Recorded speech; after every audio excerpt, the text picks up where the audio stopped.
V četrtek, 5. marca, bomo ljubitelji branja počastili prvi nacionalni dan branja.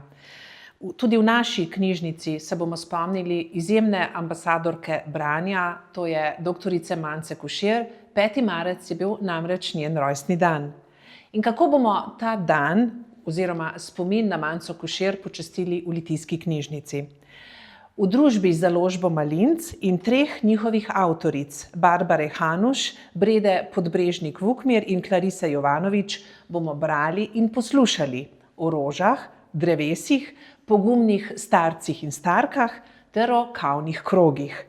V pogovoru bomo iskali rdečo nit med rožami, drevesi in staranjem. Dopolnile pa ga bodo avtorice z zgodbami, ki so jih doživele same ali pa prihajajo od drugod, in to z celega sveta.